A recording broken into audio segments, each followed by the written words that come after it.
Let's bring on Keith Pompey to move on from sleeping out to staying awake because you can't sleep after watching the Sixers. Keith Pompey, Philadelphia Inquirer. How you doing today, man? I'm doing well, but I don't want to talk sports now after listening to y'all. Come on now. Well, look, we had to start the show serious. I mean, you've seen the pictures of Jeff out there, and look, you've seen what the organization does. How important is it for people to use their platform like this? Yeah, it's great, but I can't now listen to that. I can't make any jokes about Michigan or anything like that. That was Jeff's whole Wait, reason for so starting the show so, that so way. that's all I needed to do was sleep on the street, and then you would stop mocking Michigan. Only for this week. If it helps, Keith, they played Rutgers last week, so you can give him a hard time.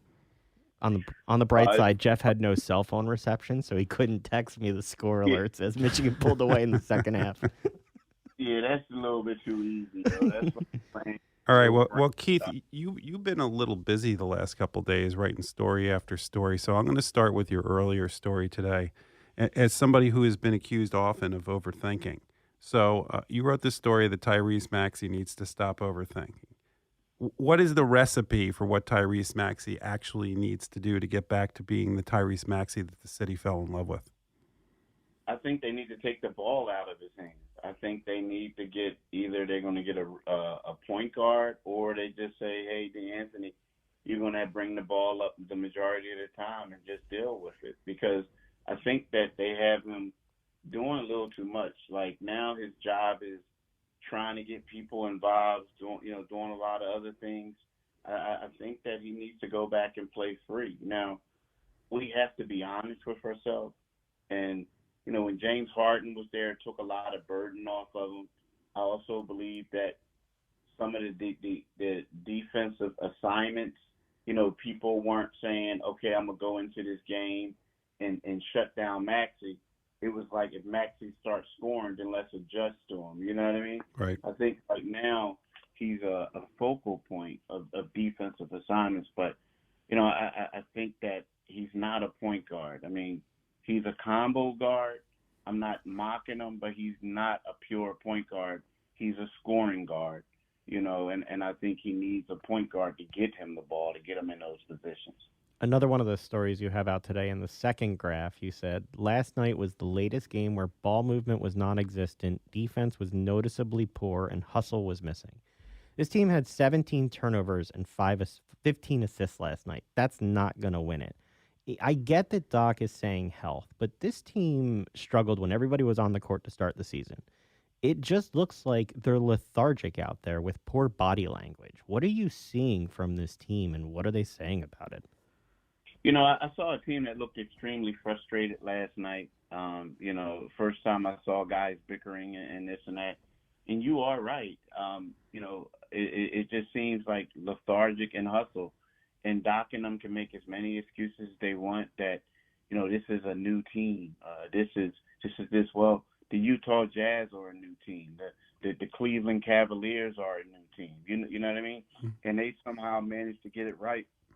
The one thing that really gets me is hustle stats, and that's things that is all about effort, right? Like they're basically tied for last or next to last in the league, and loose balls, going after loose balls on defense, doing all this other stuff. To me, that's not good. That's telling me that they're not giving the effort that they need to give. And we sit back and we talk about scoring points and we talk about pace. But if you're not giving the effort on hustle points and you're ranked towards the last in the league, that's a bad sign of a team right there. It seems like they're not giving the effort that they need to give. Well, Keith, we had you on right after the first game, and you observed that Joel Embiid looked like he was not giving full effort, Which or he didn't puzzled us for he, game one. he didn't seem enthusiastic for the first home game. You're seeing any changes in Joel, and is Joel as the leader of this team? Is this rubbing off on the rest of the team? And so as Joel goes, so goes the rest of the Sixers. Kind of, sort of. I think that I think so. I mean, not really. You know what it is. I think that the problem with Joel, he was real enthusiastic against Phoenix. He was coming back. he had a lot of ball movement. I felt like yesterday that he was trying to be too much of a point center. You know what I mean? Like dribbling, holding, picking up the ball, trying to do passes to people. And it just looked like he was just trying too hard to be a point guard, right? As opposed to just playing a game. I think that, there is some frustration with him and other people. Not between them. I'm just saying I just see frustration.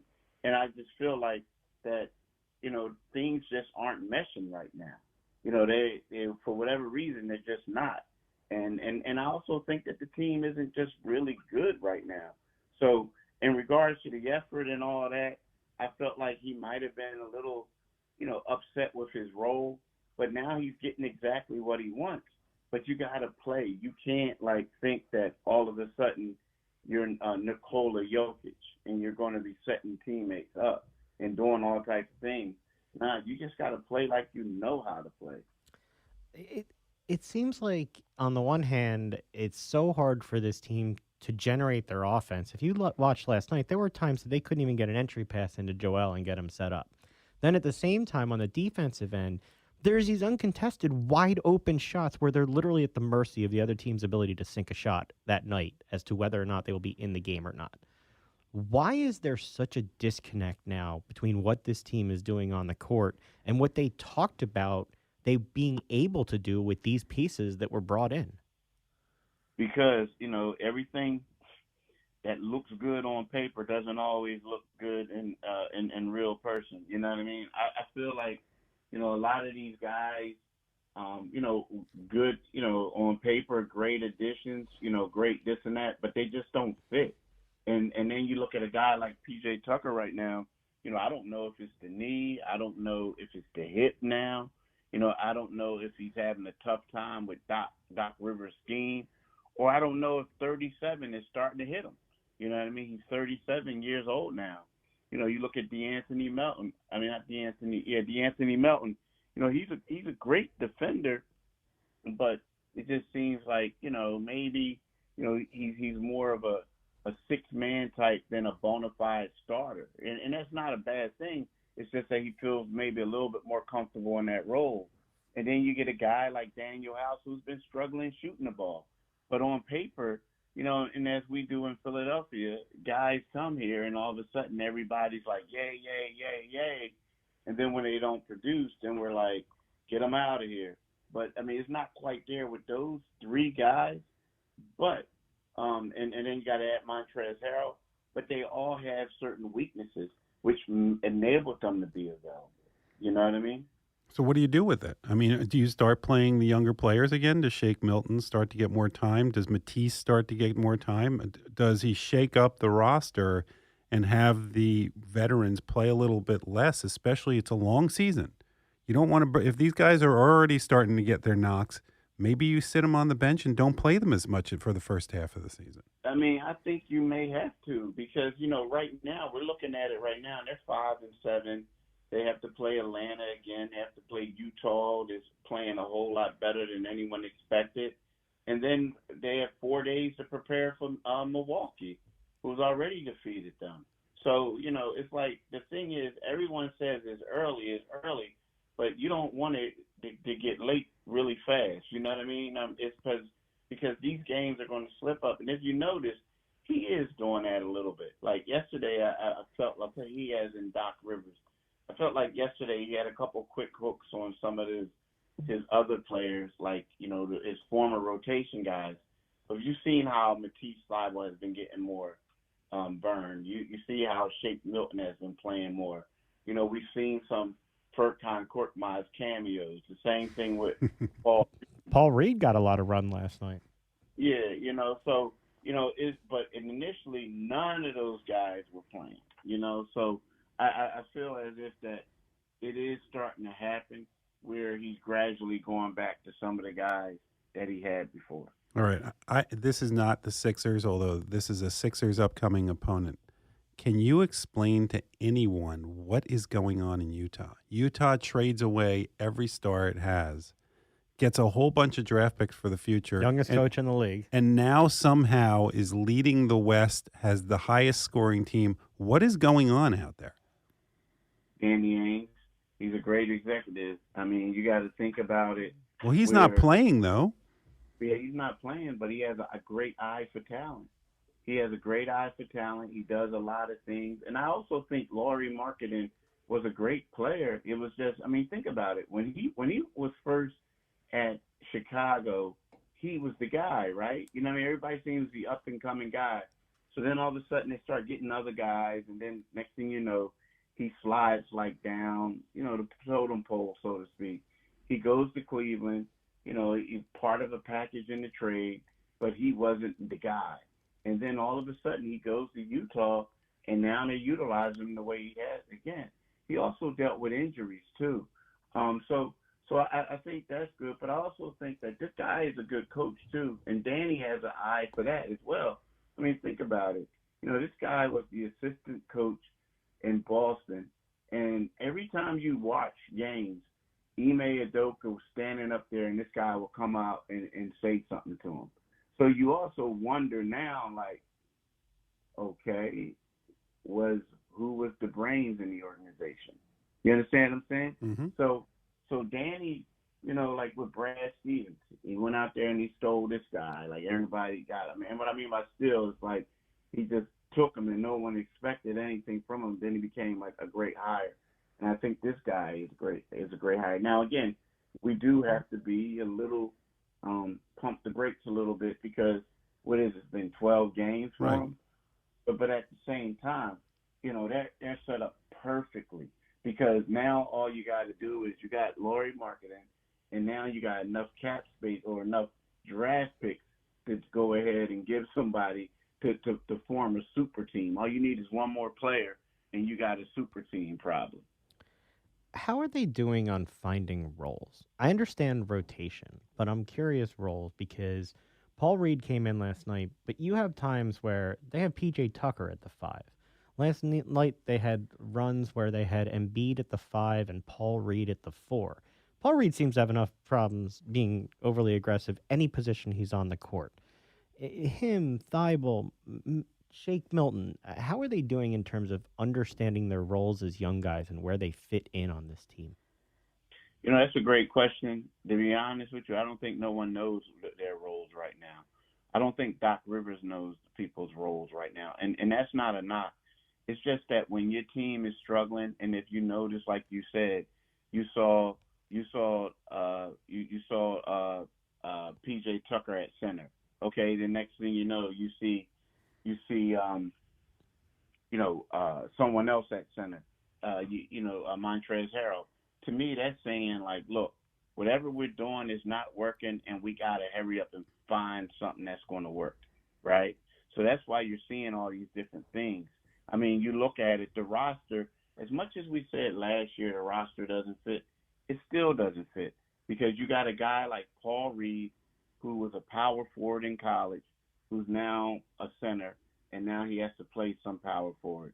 You got a guy like Shake Milton, who was a scoring guard, and now you want him to play a little bit of point guard.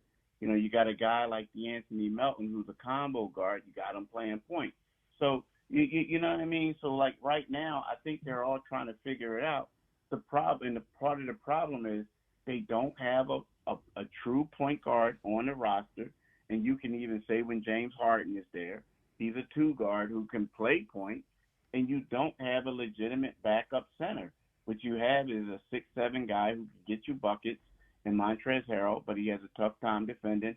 And you have Paul Reed, an athletic type of guy. He's like the new wave center, but you also need a towering rim protector.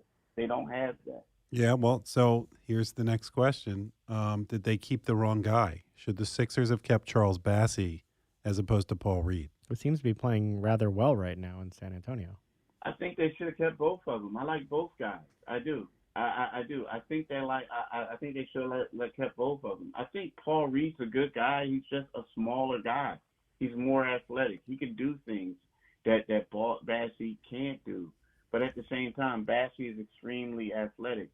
I feel like, to me, I felt like that was bad. Like Bassey only played one preseason game.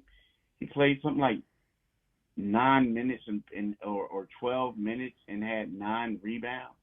And he didn't get a chance. I also think they should have kept Isaiah Joe. Yep. So it looks like it, and you're saying to yourself like, they should have kept both of those guys. Well, is this a situation where the general manager wanted to bring in his old Houston crew, and he should have allowed the development of the young guys, and his ego wouldn't allow it? I don't know if his ego wouldn't allow it, but I think it was people who he felt comfortable with, and you got to realize a lot of these guys, they were drafted, but by him, but they weren't exactly his guys. And I know that sounds crazy because he was the president when they picked him, but the guys that he brought in are guys he felt comfortable with, guys who played well with James, but also they played well with James when James was, could blow by everyone, when James was leading the league in scoring and this and that. They were 3-and-D guys who could, knock down spot-up shots for the most part, right? But now when you have James Harden basically injured, and before that he lost a lot of his luster, you needed a guy who can basically do more. I mean, these guys have certain roles, and they're like, I hate to say cookie cutters, but they could, they're just in a peg to do certain things. If that makes sense for you, please. What should we think about James Harden and his health when he comes back? Because last season he didn't get a chance to practice and get in shape as much because he had injuries. Is he now going to get out of shape with this injury that we're going to have to go through the rest of the season with James Harden's playing into shape for the postseason? We'll see, because, that's one of those things where, it's tough to determine that. You know what I mean? It's one of those things where I didn't think James Harden was going to come back in this much shape when he came back this season. So it's like one of those things where, time will tell. If we knew James Harden, like for instance, if it was Joel Embiid and everybody in Philly knows Joel Embiid's history, you would say, "Oh man, he's going to gain so much weight." You might hit the panic button a little bit. You know what I'm saying? But with Harden, it's still new to all of us. So I would hate to say, he's going to definitely come back out of shape. Well, look, if Joel Embiid gets hurt again, everybody hits the panic button except for Chick-fil-A that gets very excited. All right. So Keith, here's your chance. Here's your chance. Before you go, you're welcome to sing "Hail to the Victors." Hail to the victors. Yeah, you got it. Go ahead, Keith. For what? For what? For what? See, that's by the way, I'd like to point out that's where Michigan is right now. Jeff wants you to sing "Hail to the Victors" for beating Rutgers. This would not have happened years ago so we're on clear. the show, Just so we're clear, they're in the Final Four right now. I understand. Right? Okay. I'm just saying you asked for a "Hail to the Victor" over a Rutgers victory. I'd like to point that out. For now, dude, y'all won't be there. Come what you thought. You're not going to be there. Yeah, I'm kind of in agreement with you. Keith, thanks so much for joining us. Have a great weekend, and let's hope things pick up with the Sixers. Yeah, I hope your fraud squad loses to Ohio State. Oh. They're going. See, that's what right. happened. We let 20 minutes of the interview We should have go, hung up on and him like 30 seconds ago. ago. He felt much more comfortable after our emotional open, after 20 minutes of talking Sixers, to rip your Wolverines. Altruism wears All right, off. Keith, that worked I well. get it. So I'll plan for that next time. Take a good one, Keith. Have a good one, man. All right. Bye-bye. All right, bye.